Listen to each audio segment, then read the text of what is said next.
welcome to the Sparkling Autos YouTube channel. So winter fast approaching, today I'm going to be looking at doing a full winter preparation on your vehicle using products by one supplier, in this case Bilt Hamber. What do I mean by winter preparation? Stop folding your arms. What do I mean by winter preparation? Well, it means exactly that. Preparing the car for the winter ahead. It takes its toll in your car, but it's too cold being out there on a weekly basis and giving it a full clean down and detail. You just want to go out 30 to 60 minutes, get the dirt off it. So what do? We give the car a thorough clean down, get all the muck and grime off it, and get a coat of wax on it. But there's a bit more to it than that, and that's what we're going to be looking at in this video. So before we start cleaning the car, we need to get rid of the pads and this residue behind them. Started off with a pressure washer, got most of it off, and then went in with the Surfax HD. Now it was diluted at 50%, which is fairly strong. I thought that would have removed all the residue, but unfortunately it didn't. Since actually recording this, I have contacted Bilt Hamber, who advised me that I probably should have tried the cleanser fluid, which when thinking about it makes perfect sense as it is an IPA alternative. Didn't help me here, but it's good to know for future reference what to do if I ever have to tackle this problem again. Either way, as you can see here, I did eventually get them off. After clay bar and sandpaper didn't work, I just went in with a razor blade, very carefully removed the remnants of the residue.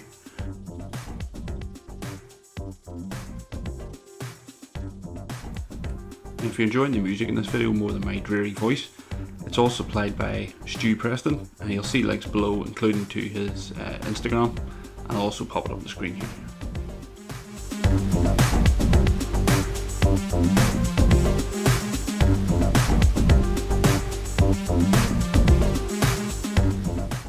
As you can see, preparation's key here. Always have your 2 buckets ready to go before you actually start the pre-wash process.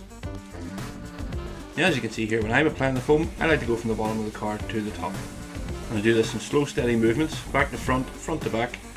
This way you maximise your coverage and minimise your wastage.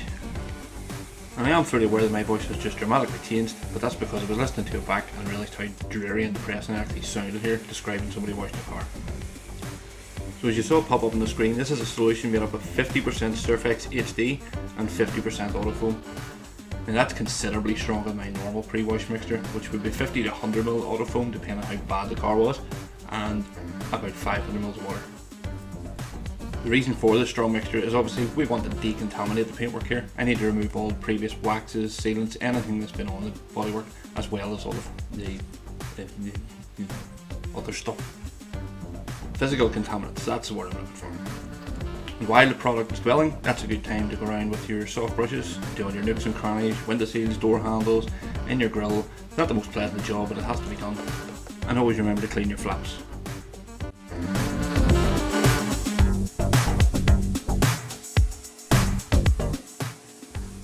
Now when it comes to actually removing the pre-wash, people are in 2 different camps, but personally I like to go from the bottom up. This way you can see exactly where you've rinsed and you're far less likely to actually miss any bits.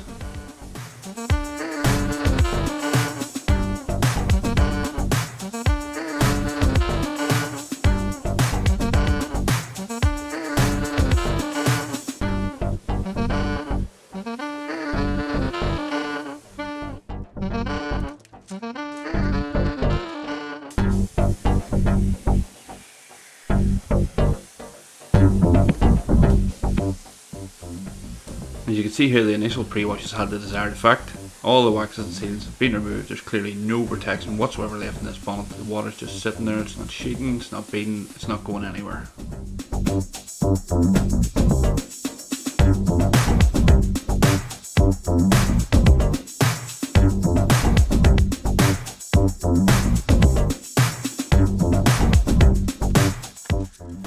Don't worry, I'm not going to sit here and explain how to wash your car step by step.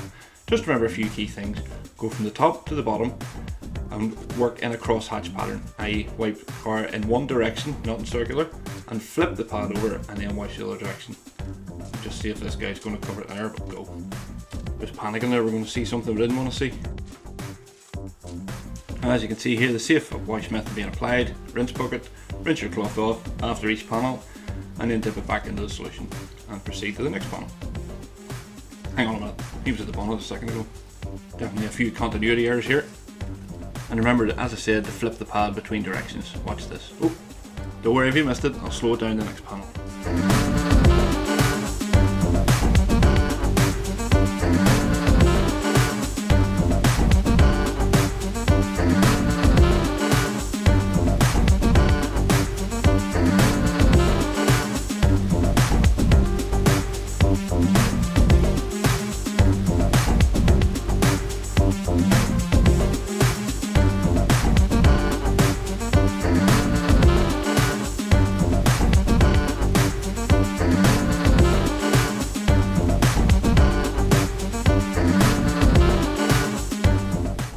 Unlike the pre-wash stage, obviously when you're rinsing off after you've washed the vehicle, go from the top to the bottom.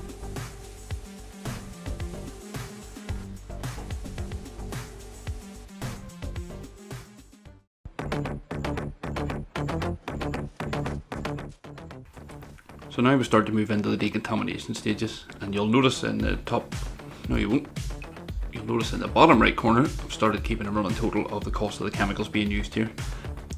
The only problem is a few weeks ago when we bought the car, I applied the Corsol in just to see the reaction and didn't record it, as I didn't know I'd be doing this. So unfortunately there isn't much fallout contamination on the vehicle. However, as you can see from the pictures, there is still some reaction which shows how effective the Corsol is. So after leaving it for a few minutes to react, then go over the vehicle with the same solution used from the first pre-wash stage. This is purely to remove the remnants of the Corsol and the reaction that would be left behind.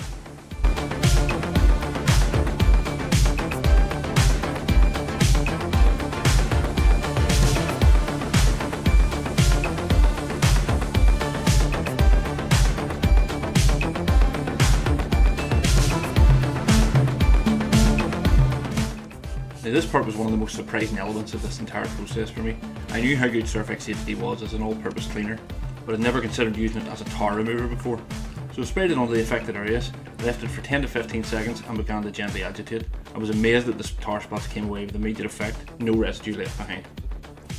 And this is it being used at a 50% dilution ratio. This is not neat. This is just a further demonstration of why I love this product. It can be used for so many purposes, from cleaning engine bays, interiors, bugs, and now tar removal. So just as with the fallout stage, once all the tar is removed, spray the wash solution over again and rinse it off again.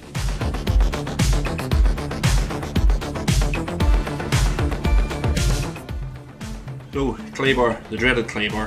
Now, this is something I'll cover in a lot more detail in a future video.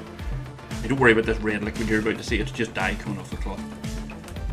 Now, for some reason the claying process scares a lot of people. It's really nothing to be scared of, it's all just about patience. But if you are going to be machine polishing your car, which we're about to do, this is an absolute necessity. You're probably asking yourself, is all this decontamination really necessary just to put a coat of wax in the car? Well, yes it is, because the wax is only going to be as good as the surface it's being applied to. If you want that wax to last throughout the winter, you need to do this.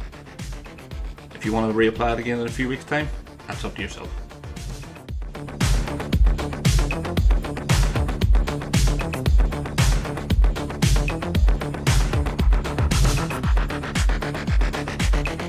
Now, before I get any complaints, no, this climate is not supplied by Bilt Hamber, it is from another supplier. However, in the interest of time, I had to speed the process up a bit after losing an hour taking number plate stickers off.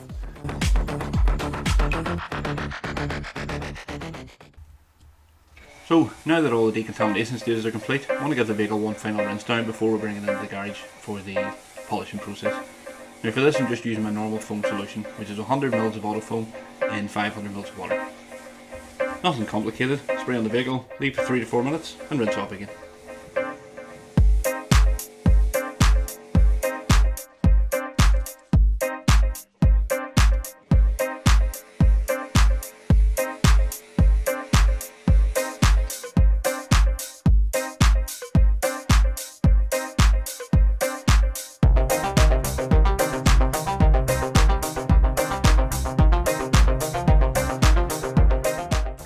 So before you start polishing, you want to mask off the bits that you don't want the polish to hit, your rubbers and your plastics. Now this doesn't need to be the neatest job in the world, but the machine polishing will fling product, and this is just going to save you a lot of time cleaning up afterwards.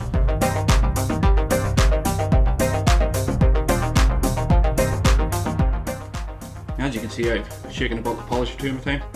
Moving on, you'll notice the lighting in the background is starting to diminish. The video kind of goes downhill from here in terms of lighting. as you're about to find out. Another thing to note here, arguably one of the most important things when it comes to machine polishing, is to always remember to turn the plug on before you try to polish.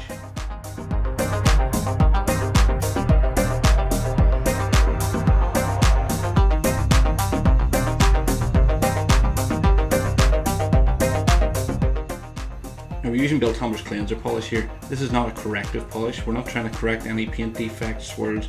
All we're trying to do is level out the clear coat to give the wax a good flat surface to adhere to. As I've said before, the better the surface, the longer the wax is going to last.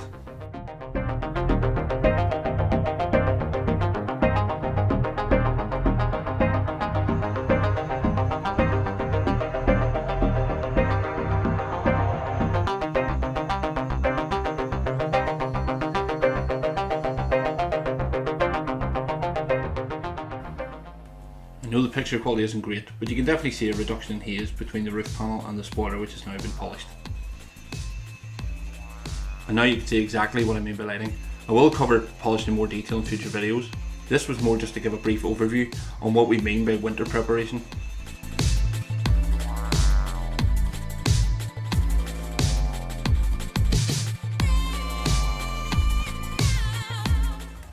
So the last stage before actually applying the wax is to wipe the panels down.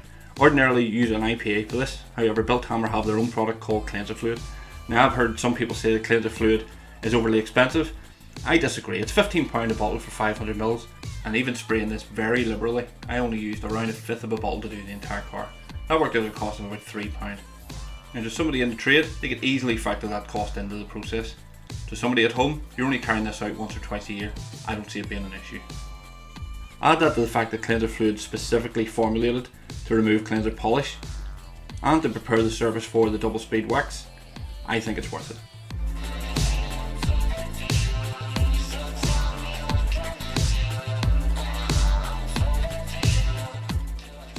So now we've thoroughly washed the vehicle, we've decontaminated the bodywork and we've polished it. It's time to apply the double speed wax.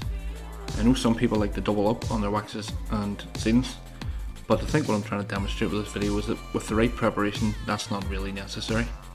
And I guess only time will tell whether I'm right or wrong.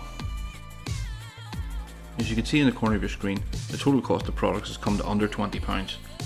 And ignoring the extra time taken to film the process, it took roughly 7 to 8 hours. However, that time will easily be made back over the course of the winter when it comes to carrying out the maintenance washes, which I do plan on recording for the channel for very quick updates just to see how the protection is holding out. But don't worry, these will be considerably shorter than this one. If you've made it this far in the video, please know that I do appreciate it, and don't forget to like the video and subscribe to the channel. And thanks for watching.